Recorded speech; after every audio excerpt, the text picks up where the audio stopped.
सदर मजलिस व रुकने पार्लियामेंट हैदराबाद बैरिस्टर असदुद्दीन अवैसी की क़यादत में all India Muslim personal law board के ज़िम्मेदारों ने आज तेलंगाना के चीफ मिनिस्टर चंद्रशेखर राव से मुलाकात की और यूनिफॉर्म सिविल कोड की मुखालिफत करने की दरख्वास्त की। इस मौके पर बोर्ड के अहदेदारों ने चीफ मिनिस्टर को यकसा सिविल कोड के असरात से वाकिफ़ करवाया।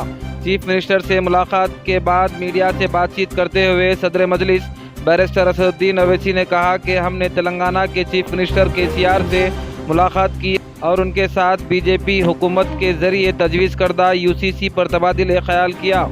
हमने चीफ मिनिस्टर को आगाह किया कि ये सिर्फ मुसलमानों का मसला नहीं है बल्कि ईसाइयों का भी मसला है।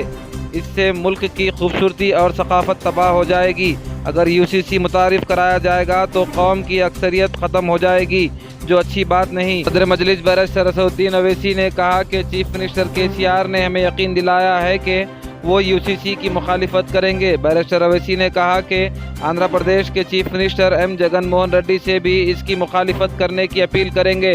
चीफ मिनिस्टर KCR के साथ कई दीगर उमूर पर भी तबादिल ख्याल किया गया। साफ और वाज़े अल्फाज में in clear cut terms chief minister ने कहा कि BRS पार्टी UCC का अपोज करेगी, बल्कि चीफ मिनिस्टर आगे बढ़ के ये बात कहे हैं कि वो लाइक माइंडेड पार्टी से भी बात करेंगे। हमसे भी कहा कि हम भी जाकर जगनमोहन रेड्डी के हम आंध्र की पॉलिटिक्स को समझते हैं, मगर हम उनसे अपील कर रहे हैं कि वो उनकी पार्टी UCC का अपोज करे।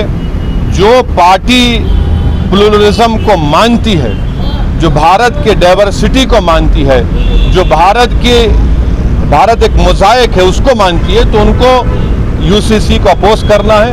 और अगर जगनमोहन रेड्डी टाइम देते हैं तो हम भी जाकर जगनमोहन रेड्डी से मुलाकात करेंगे। इस मीटिंग में all India Muslim personal law board के तेलंगाना के जितने मेंबर्स और जो तेलंगाना में जितने मुस्लिम रिलीजियस ऑर्गेनाइजेशंस के हेड हैं, उस पर मुश्तमिल एक डेलीगेशन मौलाना खालिद सैफुल्लाह रहमानी साहब, जो all India Muslim personal law board के प्रेसिडेंट हैं, उनकी लीडरशिप में, उनकी क़यादत में तेलंगाना के मुख्यमंत्री वज़ीर आला से हमारी मुलाकात हुई, जिसमें हम तमाम ने जनाब के चंद्रशेखर राव साहब से इस बात का मुतालबा किया, इस बात की गुजारिश की कि BJP हुकूमत की तरफ से, नरेंद्र मोदी की सरकार की तरफ से जो UCC लाने की बात की जा रही है, हमने तेलंगाना के मुख्यमंत्री और वज़ीर आला से ये कहा कि आप उसका अपोज करिए, उसकी मुखालिफत करिए। हमने चीफ मिनिस्टर को इस बात का याद दिलाया कि पिछले 10 साल से तेलंगाना स्टेट में उनकी सरकार है। स्टेट में पीस बहुत स्ट्रांग हुआ है, अमन मजबूत हुआ है। हमने चीफ मिनिस्टर को और BRS के प्रेसिडेंट को ये भी बात याद दिलाई है कि पूरे मुल्क में अगर किसी असेंबली में CAA NPR NRC के ख़िलाफ़ एक रेजोल्यूशन पास हुआ था, वो तेलंगाना के असेंबली में सबसे पहले हुआ था। और हमने चीफ मिनिस्टर को अपने रिप्रेजेंटेशन में ये बात दिलाई कि जब CAA का रेजोल्यूशन तेलंगाना में असेंबली में पास हो रहा था, तो उस वक्त BRS की हुकूमत ने, सरकार ने उस रेजोल्यूशन में प्लूरलिज्म और सेकुलरिज्म की बात की। तो हमने चीफ मिनिस्टर को ये बावर किया, ये इम्प्रेस किया कि UCC हमारे देश के प्लूरलिज्म के लिए एक अच्छी बात नहीं है, सेकुलरिज्म के लिए अच्छी बात नहीं है।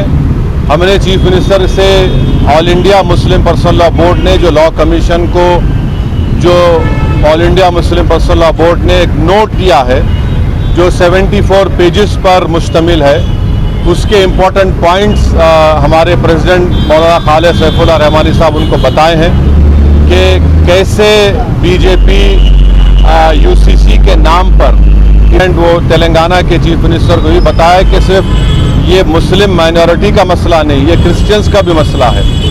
ये मसला ट्राइबल से भी जुड़ा हुआ है, और सिर्फ नॉर्थ ईस्ट के ट्राइबल नहीं है, तेलंगाना में ट्राइबल है, मध्य प्रदेश में ट्राइबल है, छत्तीसगढ़ में ट्राइबल है, गुजरात में ट्राइबल है, राजस्थान में ट्राइबल है। उनका एक कल्चर है और उसका तहफ़्फ़ुज़ करना। और ये सिर्फ ट्राइबल नहीं बल्कि हमारे हिंदू भाइयों के लिए भी ये चीज़ अच्छी नहीं होगी, क्योंकि हिंदू अनडिवाइडेड फैमिली के तहत 3000 करोड़ का टैक्स रिबेट हमारे हिंदू भाइयों को मिलता है। 2015 के इनकम टैक्स के फिगर्स हैं। और अगर यूसीसी आएगा तो Hindu succession act, Hind act, ये तमाम चीज़ें ख़त्म हो जाएंगी।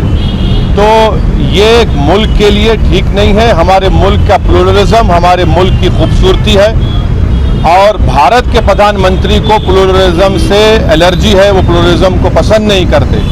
हमने चीफ मिनिस्टर को के चंद्रशेखर राव को बताया कि भारत के प्रधानमंत्री बोलते कि एक घर में 2 कानून कैसे होगा। तो आज आप देखिए कि भारत के प्रधानमंत्री ने गलत कहा, मिसगाइड किया पूरे नेशन को। हमारे मुल्क में सीआरपीसी हर स्टेट में अलग है। हमारे मुल्क में 2 कानून है। अगर आप देखेंगे तो नागालैंड में सीआरपीसी का अभी तक इम्प्लीमेंटेशन नहीं हुआ। हमारे देश में अगर आप कोई बड़े बड़े मल्टीनेशनल कंपनीज है उनका आर्बिट्रेशन की हमने सहूलत दी कि वो सिंगापुर जाकर आर्बिट्रेशन करा सकते। तो ये बात कहना प्रधानमंत्री का बिल्कुल गलत है। प्रधानमंत्री प्लुरलिज्म को पसंद नहीं करते। तो ट्राइबल का मसला है, सिर्फ नॉर्थ ईस्ट के ट्राइबल का नहीं है। अमित शाह अगर ये नागाज को बोल रहे हैं कि नहीं हम ट्राइबल्स को लॉ कमीशन एक्सेप्ट करेगा, तो फिर छत्तीसगढ़ के ट्राइबल का क्या होगा, तेलंगाना के ट्राइबल का क्या होगा, झारखंड के वो टेनेंसी लॉज का क्या होगा, छत्तीसगढ़ के ट्राइबल्स का क्या होगा। तो ये भारत की खूबसूरती, उसका प्लुरलिज्म है, उसकी डाइवर्सिटी है, जो आरएसएस और बीजेपी को पसंद नहीं आती है।